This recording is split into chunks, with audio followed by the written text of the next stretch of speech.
Começa agora o podcast Quem Lê, Quem Escreve, produzido e apresentado por Djair Galvão. Olá, pessoal. Vou falar aqui de uma coisa que todo escritor sabe, e todo leitor e toda leitora que já tem um hábito muito grande de leitura, né, que já carrega isso durante anos, também sabe. Você ir a um lançamento de um livro, você ir a uma livraria, e você sabe que você virá de lá com mais de um livro. Isso é fatal, todo leitor, toda leitora sabe. E nesse início de semana eu fui ao lançamento de um livro num teatro aqui de São Paulo, Teatro Cultura Artística, onde tem também uma livraria muito bonita, muito bacana, aqui no centro de São Paulo, bem na região central. Lá tem uma livraria bem legal, bem bacana, bem conhecida aqui, livraria de bairro, que está crescendo bastante aqui em São Paulo. Então eu fui ao lançamento de um livro de um jornalista chamado João Paulo Charlot. O livro eu vou mostrar aqui, ó, As Regras da Guerra. O Charlot, ele é comentarista de política internacional, ele fez cobertura de guerra, teve no Haiti, já colaborou com o Nexo Jornal, ele comenta aí nas TVs, né? CNN Brasil, CBN, já deu entrevista a meio mundo de canais, escreve também na Folha de São Paulo, no UOL, tem colunas aí na grande imprensa, né? Então ele lançou esse livro, eu ainda não li, ele entrou na minha lista de leitura. As Regras da Guerra se chama o livro, publicado pela Zahar Editora. Aí eu fui nesse lançamento, que fica exatamente nesse local que eu falei.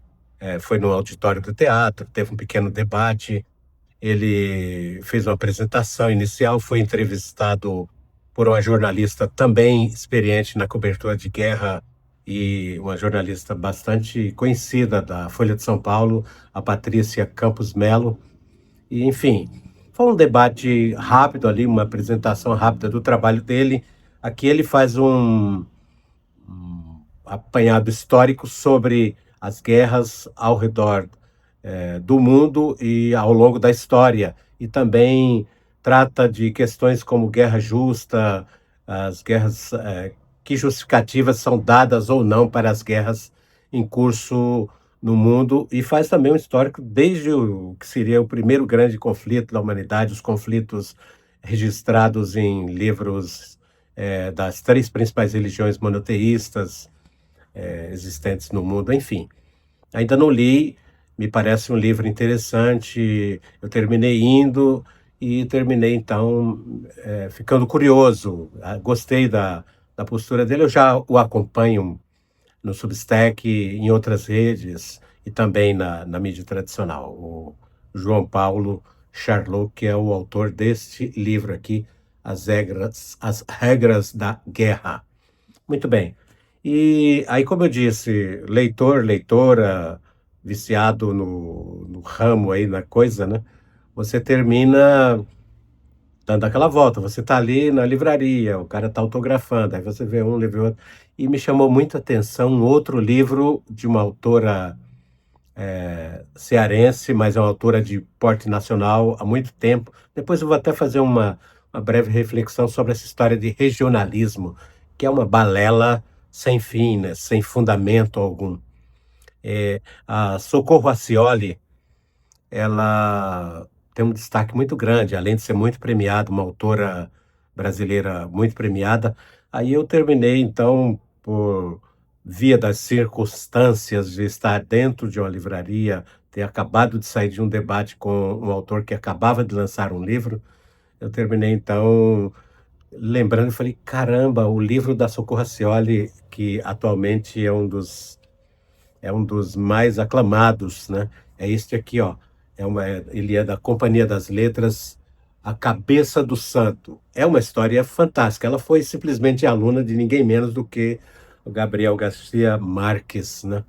É uma pessoa, então, que faz uma literatura de porte grande, de grande porte, uma literatura muito universalista. Então, aqui é uma história fabulosa, pelo que eu vi. Até tem uma uma apresentação rápida aqui, né, do escritor José Eduardo Agualusa, Ele diz: o primeiro romance de Socorro Acioli é uma festa, um divertido exercício de imaginação, partindo de uma ideia que parece roubada aos melhores sonhos de Gabriel Garcia Marques e desenvolvendo-a até ao final com elegância e maestria. Então essa aqui é uma palhinha aí, o livro aqui é bonito, a capa bonita, tem essa cabeça de santo. A história certamente fabulosa, me interessou muito. Eu estou aqui na dúvida, qual dos dois eu vou colocar na fila aqui dos dois que eu estou apresentando, né? Que eu terminei adquirindo nesta viajada rápida ali para esse debate. Bom, eu falei antes dessa balela da história do escritor regional ou do cinema regional. Eu vou só fazer um rápido comentário, depois eu volto para fechar falando dos livros que eu adquiri, desses dois novos livros. Há muito tempo, a gente sabe, aqui no Brasil, existe uma concentração do ponto de vista da produção cultural, até digamos, um carreamento muito grande, uma destinação de recursos muito grande, uma concentração de produção de recursos no eixo Rio-São Paulo. Isso não é novidade, não é de agora, e são N questões que tentam explicar isso, porque só São Paulo e Rio têm estruturas culturais, tem uma indústria forte, um comércio forte, um PIB forte, grande, etc. e tal, todas as coisas, né? E dá uma impressão, às vezes, quando você vê esse tipo de justificativa, esse debate, né, que toda a cultura brasileira estaria mais bem produzida ou mais bem representada nesses dois grandes centros, o que não é verdade. Aqui está um exemplo de uma campeã de vendas, tá, entre as maiores vendedoras de livro da atualidade, que é a Socorro Acioli, que eu já falei aqui do livro Cabeça de Santo. Ela também tem outros livros muitíssimo interessantes, né, que eu vou passar a explorar essa autora com mais propriedade. E é isso que a gente vai aprendendo, né? Eu ainda não li nada dela, muita gente já havia lido, já leu, já conhece, mas eu ainda não conhecia, não conheço, aliás, a literatura, mas as indicações, as resenhas que eu tenho lido, só coisas fabulosas a respeito dessa literatura. E ela não é uma literatura regional, né? Ela não é uma escritora regional. Essa história do regionalismo é uma maneira até de desqualificar a produção, que é uma produção nacional, esse tipo de produção é uma produção universal, né? O cineasta brasileiro Kleber Mendonça Filho, que já ganhou inúmeros prêmios e tal, e teve esse filme consagrado aí com Wagner Moura, né?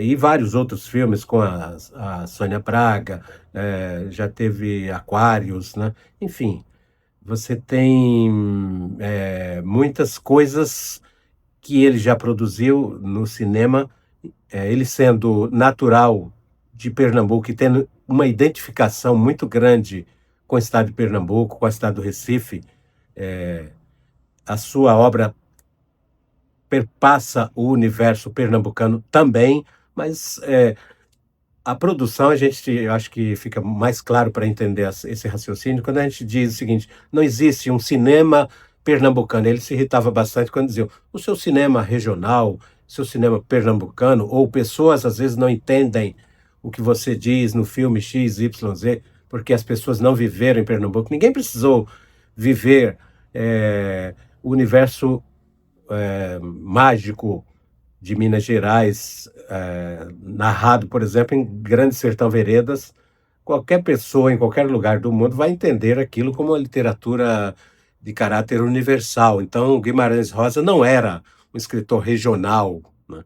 Ele escrevia sobre os sertões que existem em qualquer lugar do Brasil e do mundo. São áreas, são pessoas, são personagens, assim como inúmeros outros escritores que você pegar aí. Então, o Machado de Assis escrevia a partir do Rio de Janeiro, e quem diria ou quem dirá que o Machado de Assis era um escritor fluminense, né?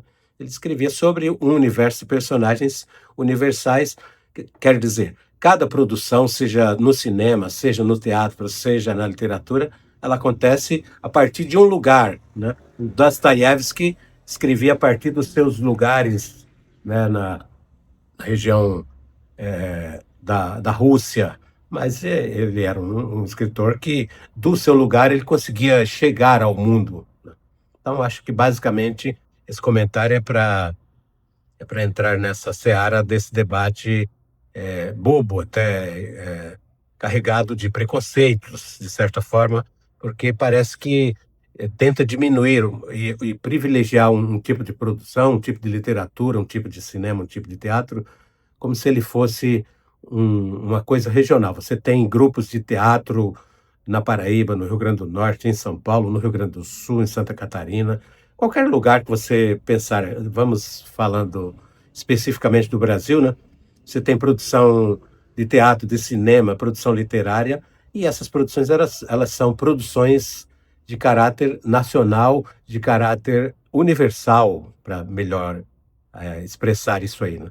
Então, eu acho que a gente precisa ter esse respeito pela produção literária, pela produção cultural e entender que ela nasce eventualmente e nasce na prática, às vezes, de um lugar, que é o lugar do escritor. O escritor ele pode ter ido a 1000 lugares, né? A literatura do Kafka, por exemplo, né? Ela não é uma literatura tcheca, né? É a literatura do mundo. E ele viveu a vida toda, praticamente, na cidade de Praga. Eu visitei recentemente, as referências são muito grandes à vida, à obra, à passagem dele, muitos museus, muitas coisas, mas o Kafka não era um escritor tcheco na sua expressão literária, né? Assim como a Socorro Racioli não é só uma escritora cearense, o Kleber Mendonça não é só um escritor aliás, é também escritor, obviamente, mas um cineasta pernambucano. O Graciliano Ramos não era só um escritor alagoano, o Machado de Assis não era só um escritor fluminense, e assim a gente vai vendo, né, como é que é a coisa. Eu fiz esse comentário só para, pela oportunidade de dizer que isso realmente não tem fundamento. Nós temos que respeitar a literatura e a literatura produzida no Brasil, ela é uma literatura que tem crescido bastante, apesar dessa decantada história, né, as histórias aí, e que sempre se repete, a internet, o Kindle, ninguém nunca mais vai ler livros físicos depois do Kindle, ou que a TV ia substituir o cinema, né? O cinema está forte no mundo inteiro, que os livros sumiriam com a internet. Os sistemas educacionais mais avançados do mundo estão voltando com o livro físico, a Suécia, a Finlândia, a Dinamarca, a Suíça, na França. Aqui no Brasil, agora, essas movimentações recentes, né, tentam diminuir o excesso de tela, o excesso do uso de tela, principalmente pelas crianças, jovens, adolescentes. Enfim, e eu finalizo esse papo de hoje. Aqui nós passamos aqui de vez em quando trazendo as coisas e atualizando aqui essa listinha então de leitura com o livro As Regras da Guerra, que eu ainda vou ler, esse apanhado histórico sobre os tratados internacionais, sobre genocídio, sobre o que dizem as escrituras sagradas de várias religiões sobre essa coisa que é a guerra, né? Coisas sobre os tratados internacionais, o Tribunal Penal Internacional, sobre captura de líderes mundiais que cometeram crimes de guerra, os que estão impunes. Então, o Charlot, ele de certa forma, pelo que ele já detalhou na entrevista a Patrícia Campos Melo, ele trata desse assunto, me interessou bastante. Agora, também me interessou muito isso aqui, ó, essa literatura aqui de grande peso da Socorro Acioli, A Cabeça do Santo. Pessoal, quero agradecer bastante, espero que vocês tenham gostado. Eu peço aí que o pessoal possa repassar o canal, se inscreva, coloque as coisas aí para andarem. A gente vai sempre falar aqui de literatura, de cinema, de teatro, de coisas relacionadas a esse universo.